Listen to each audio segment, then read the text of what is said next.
Madame la Présidente, Madame la Vice-présidente, le budget environnement et énergie est un budget de transition. Malgré un contexte budgétaire contraint, 60% de ce budget est tourné vers l'investissement afin de donner l'impulsion nécessaire à la croissance écologique.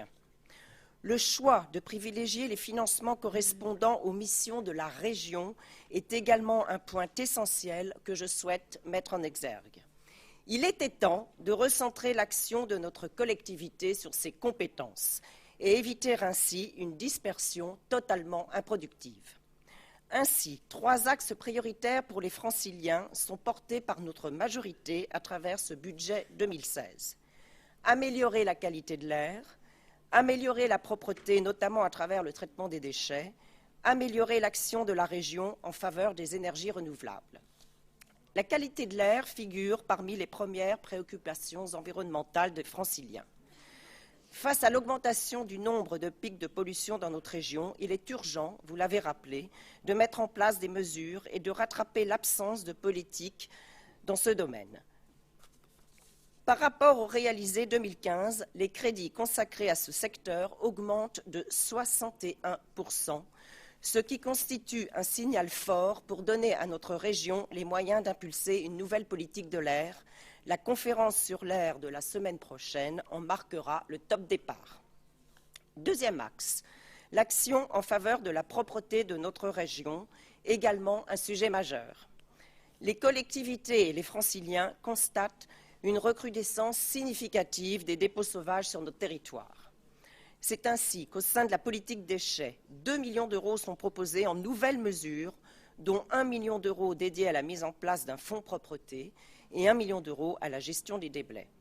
Améliorer la propreté en Île-de-France est capital pour l'attractivité de notre région, mais aussi pour la qualité de vie. Enfin, troisième axe, l'intervention de la région en faveur de l'énergie, et particulièrement des énergies renouvelables, c'est l'une des priorités de notre nouvelle mandature. Notre ambition, clairement affichée, est de faire de l'Île-de-France la première écorégion du continent européen.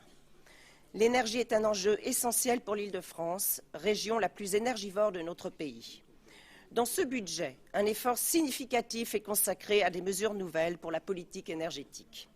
L'action de la région permettra de soutenir des infrastructures de grande ampleur favorisant les énergies renouvelables, telles les chaufferies biomasse.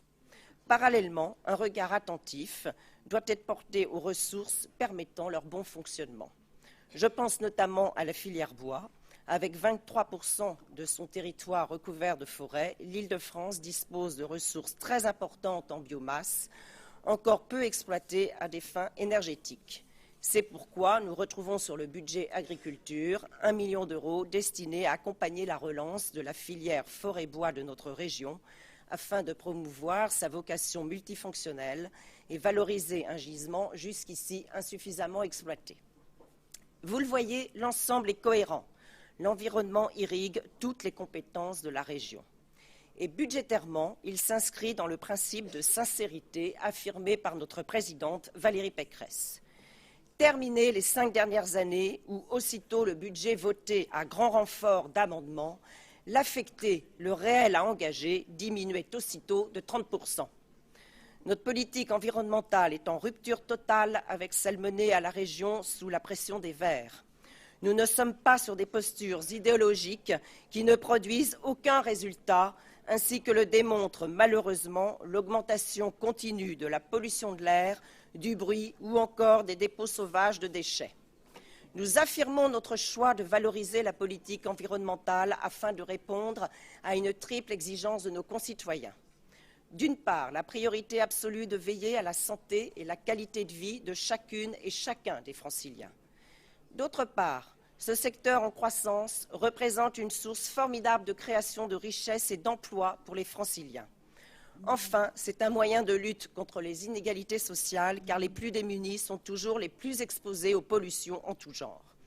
C'est bien cette approche globale et transversale en faveur de l'environnement que nous sommes fiers, avec mes collègues du groupe républicain, de mettre en œuvre à vos côtés. Madame la Présidente, je vous remercie.